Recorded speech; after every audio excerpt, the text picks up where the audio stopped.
Assalamualaikum warahmatullahi wabarakatuh.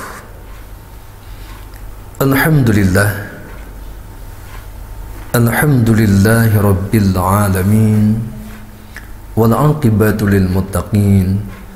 Asyhadu an la ilaha illallah wahdahu la syarika lah, wa asyhadu anna Muhammadan abduhu wa rasuluh. Allahumma salli wa sallim wa barik ala Sayyidina Muhammadin wa ala alihi wa sahbihi ajma'in. Amma ba'du. Faqad qala Allah Ta'ala fil Qur'anil Karim, A'udzu billahi minasy syaithanir rajim.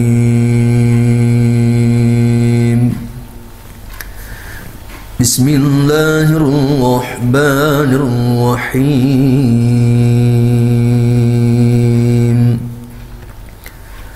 Alif Lam Mim.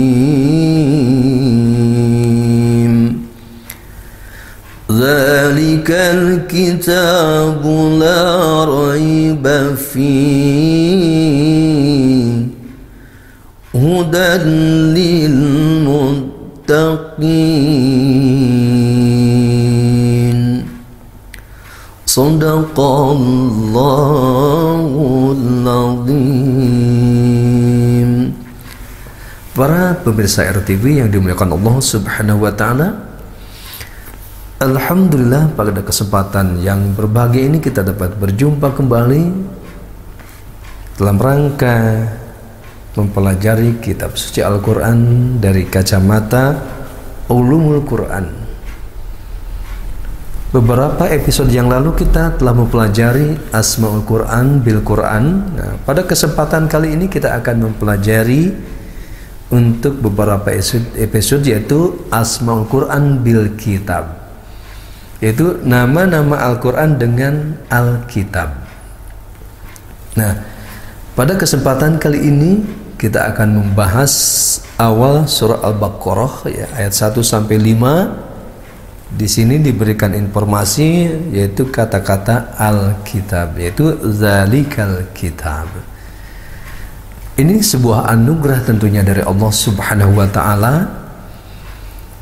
Surah Al-Baqarah ini diawali dengan huruf hijaiyah atau mafati suwar, pembuka surah, di mana cara membacanya itu dikembalikan kepada huruf hijaiyah supaya kita tidak salah membacanya. Di situ ada huruf alif, ada huruf lam, ada huruf mim. Huruf alifnya dibaca pendek, huruf lamnya dibaca 6 harkat, kemudian ada mim mati ketemu mim dibaca dengung 2 harkat, yaitu idgham mimi atau idgham mislen atau idgham mutamasilan, kemudian mimnya dibaca 6 harkat karena hukumnya mad lazim harfi mukhaffaf, lamnya itu mad lazim harfi mutsaqal. Nah, dalam beberapa literatur tentang alif lam mim ini, walaupun sebagian besar dalam kitab tafsir diberikan informasi bahwa Allahu a'lam bimuradi, hanya Allah lah yang mengetahui tentang maksud daripada alif lam mim sini. Tetapi dalam salah satu literatur, khususnya dalam kitab tafsir Jami'ul Bayan karya Imam At-Tabari, di situ diberikan informasi bahwa alif lam mim itu termasuk Asmaul Quran. Juga pendapat lain termasuk Asmaul Allah, nama Allah yang agung, yaitu alifnya itu Allah, lamnya itu latif, mimnya mulkun. Ini dari sisi literasi bahwa ada yang memberikan informasi tentang alif lam mim. Kemudian baginda Nabi Muhammad SAW memberikan sebuah apresiasi ya, sebuah penghargaan yang luar biasa, khususnya dalam kitab tafsir An-Munir karya Profesor Dr. Wahbah Zuhaili. Beliau menukil sebuah hadis baginda Nabi SAW yang diriwayatkan oleh Imam At-Tirmidzi, man qara harfan min kitabillahi falahu hasanatun wal hasanatu bi asyri amsalha la aqulu alif lam harfun walakin alifun harfun wa lamun harfun wa mimum harfun. Rawahu at-Tirmidzi. Barang siapa yang membaca satu huruf dari kitab suci Al-Quran, maka diberikan satu kebaikan, dan satu kebaikan itu dilipat gandakan menjadi 10 kebaikan. Kata Rasulullah, la aqulu alif lam harfun, aku tidak mengatakan bahwa alif itu satu harfun, walakin tetapi alifun harfun, alif satu huruf, walamun harfun, lam satu huruf, wa mimun harfun, dan mim satu huruf. Jadi 3 huruf kali 10, 30 kebajikan, 30 pahala. Begitu sangat besarnya pahala di dalam membaca kitab suci Al-Quran. Kemudian zalikal kitab, ya. Al-Quran itu, ya, di sini memakai Al-Kitab yang menunjukkan kesempurnaan keagungan kitab suci Al-Quran, karena yang menurunkan adalah zat yang maha agung, yang maha besar, Allah subhanahu wa ta'ala. La raiba fi, yang tidak ada keraguan di dalamnya.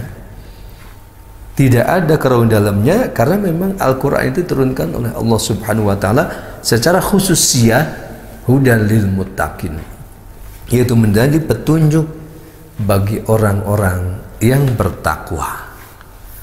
Orang yang bertakwa adalah orang yang memelihara diri, orang yang menjaga diri. Orang yang bertakwa adalah orang-orang yang selalu melaksanakan segala perintah-perintah Allah subhanahu wa ta'ala dan terus berupaya sekuat tenaganya untuk menjauhi terhadap apa-apa yang dilarangnya. Dan puncak takwa tentunya, kita ini menuju puncak takwa, ya, dari mastata'tum, ya, fattaqullah mastata'tum, dan maka bertakwalah sesuai dengan kemampuan kamu masing-masing, tetapi sedang berjalan menuju puncak takwa. Puncak takwa adalah segala aktivitas yang kita lakukan selalu terhubung dengan Allah subhanahu wa ta'ala. Nah, pemirsa RTV yang dimuliakan Allah subhanahu wa ta'ala, sebelum membahas tentang ciri-ciri orang bertakwa, kita akan membahas dulu tentang hidayah, supaya tidak ada alasan buat kita ketika diajak oleh seseorang, ayo kita belajar, oh entar dulu saya belum dapat hidayah. Diajak lagi, ayo kita ikut pengajian, entar dulu saya belum dapat hidayah. Itu tentunya pernyataan yang tidak tepat, pertanyaan yang keliru. Kenapa? Semua hidayah itu sudah Allah berikan, sudah Allah siapkan kepada seluruh umat manusia, bukan hanya kepada muslim saja, non muslim Allah kasih. Oleh sebab itu, sebelum menjelaskan tentang ciri-ciri orang bertakwa pada surah Al-Baqarah ayat 1 sampai 5, mari kita sedikit renungkan tentang bentuk-bentuk hidayah yang Allah berikan, yang selalu kita mohon kepada Allah setiap sholat 5 waktu, setiap melaksanakan sholat-sholat sunnah. Pada surah Al-Fatihah ayat 6, ihdinas siratal mustaqim, ay zidna hidayah.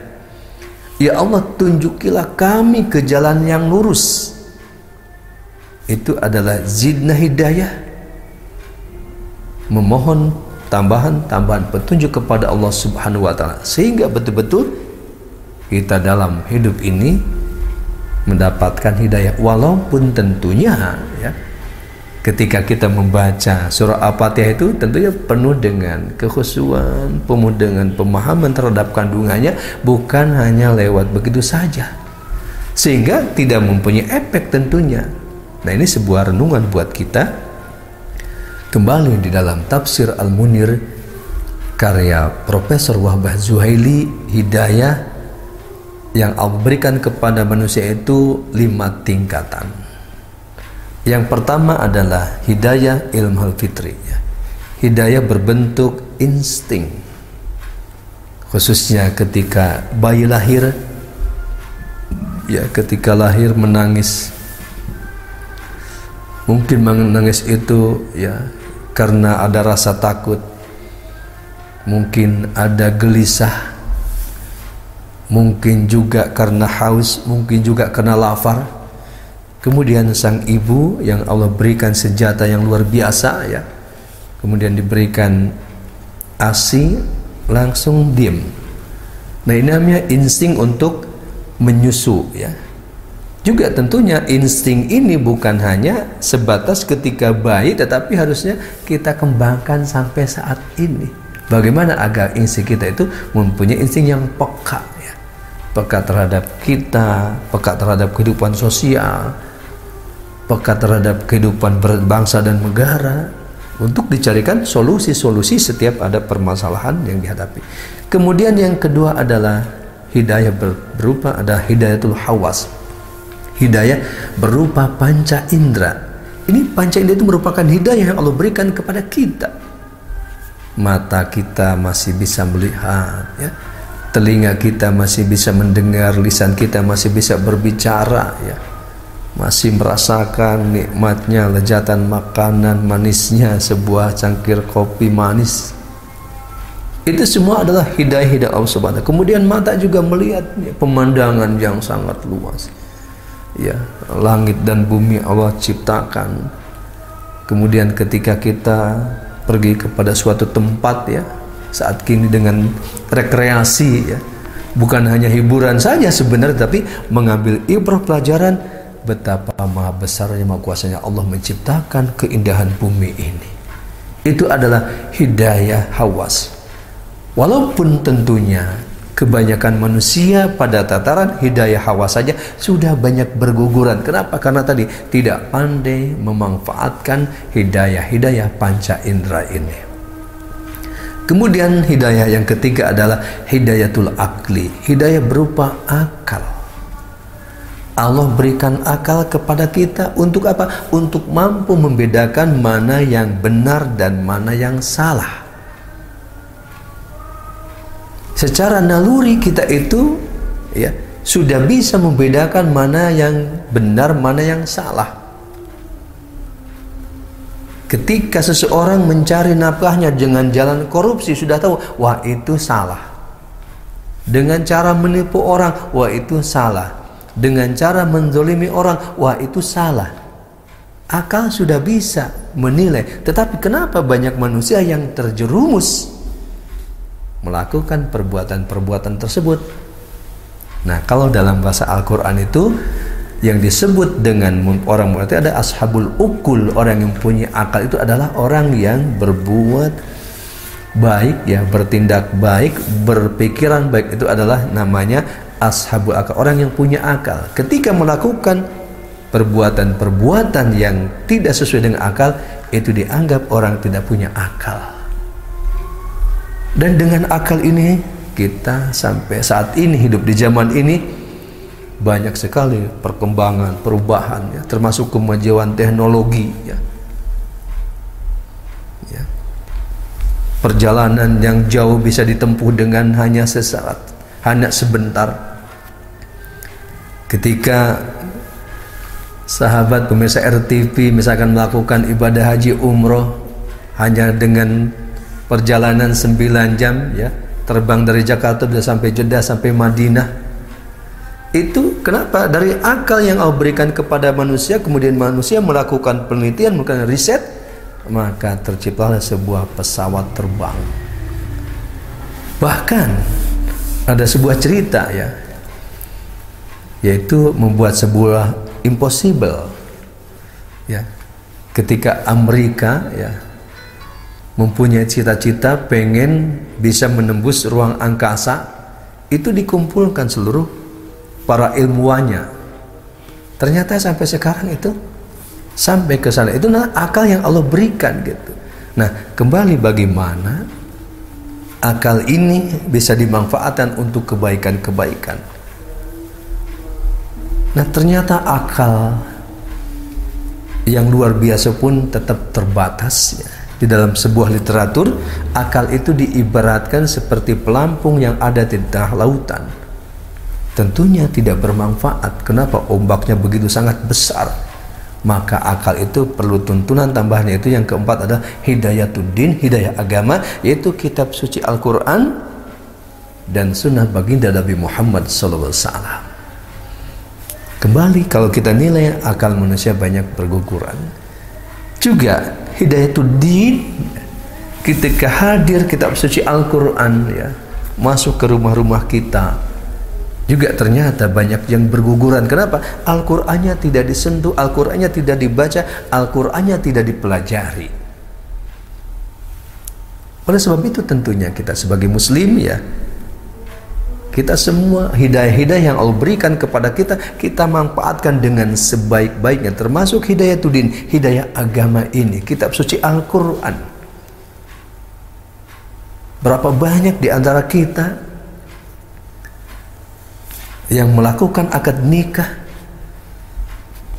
dengan mas kawinnya diantaranya adalah kitab suci Al-Quran. Ternyata kitab suci Al-Quran itu mulai dari nikah sampai punya anak 5, Qurannya masih utuh. Kenapa? Disimpan di lemari. Ini sebuah kekeliruan yang sangat luar biasa. Oleh sebab itu tentunya bagi kita pemirsa RTP ya, Hidayatuddin kita manfaatkan, kehadiran kitab suci Al-Quran kita manfaatkan, kita baca, kita pelajari, kita amalkan. Nah, sehingga Allah menurunkan hidayah itu yang kelima, yaitu hidayatul maunah wa taufiq li sairi thariqin khair wan najah, yaitu hidayah pertolongan Allah dan aplikasi hidayah untuk menuju jalan kebaikan dan kesuksesan. Itu ketika kita rajin membaca Al-Quran, ketika kita rajin ibadah, ketika kita mau berkumpul untuk mengkaji Al-Quran, itu namanya kita mendapatkan hidayah yang kelima.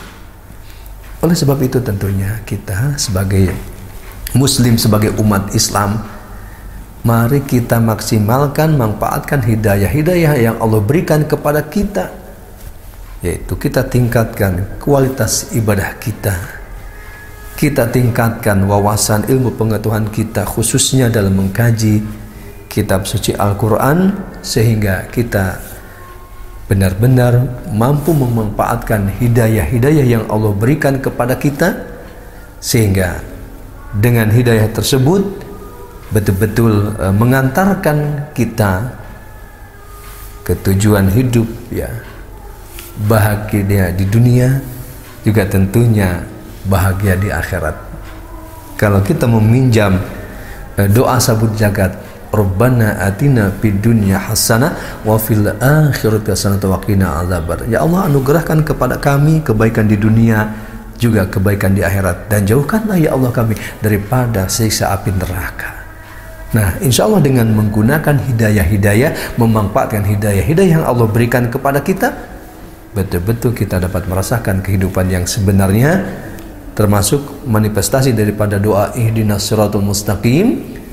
Ya Allah, tunjukilah kami ke jalan lurus. Itu bukan saja diberikan petunjuk, tetapi langsung diantarkan melalui kitab suci Al-Quran itu kepada tujuan yang akan kita tempuh, yaitu tujuan yang kita tempuh tentunya adalah kebaikan di dunia, kesuksesan di dunia, kebahagiaan di dunia, yang mengantarkan kesuksesan kehidupan kelak di akhirat. Oleh sebab itu, pemirsa RTP yang dimuliakan Allah Subhanahu wa taala, mari kita memanfaatkan kehadiran kitab suci Al-Quran ini dengan sebaik-baiknya, dengan semaksimal mungkin. Terus kita tingkatkan ibadah kita, juga tingkatkan wawasan kita, sehingga ada keseimbangan antara kehidupan ruhaninya, ibadahnya. Maksimalkan ibadah sholat wajib, sholat sunnahnya, kemudian maksimalkan zikir kepada Allah dengan perbanyak istighfar dan sholawat, mungkin dengan zikir-zikir tawaf, juga dengan memperbanyak kitab suci Al-Quran. Juga tentunya kita doa kepada Allah Subhanahu wa taala agar kita semua, khususnya umat Islam ya, dan yakin bahwa kita selalu saling mendoakan, bukan hanya setiap waktu tetapi setiap detik kita saling mendoakan umat Islam seluruh dunia dengan doa paling tidak Allahumma gfirlahu, Allahumma gfir lana warhamna warhamna kama rabbayana shaghira wal jami'il muslimin wal muslimat wal mu'minina wal mu'minat al ahya'i minhum wal amwat Rabbana innana amana faghfir lana dzunubana wa qina azabannar. Rabbana atina fid dunya hasanah wa fil akhirati hasanah wa qina azabannar. Ini doa-doa tentunya yang sangat luar biasa ya, sehingga kita betul-betul mendapatkan kesuksesan di dunia secara bersama-sama ya, bersatu bersama, karena kelak ketika kita masuk surga pun bersama-sama dengan sahabat-sahabat yang lain. Mudah-mudahan kita dapat memahami uraian singkat ini tentang hidayah yang Allah berikan kepada kita, untuk kita renungkan, untuk kita fikirkan, supaya hidayah kelima ini selalu ada dalam diri kita semua. Terima kasih. Assalamualaikum warahmatullahi wabarakatuh.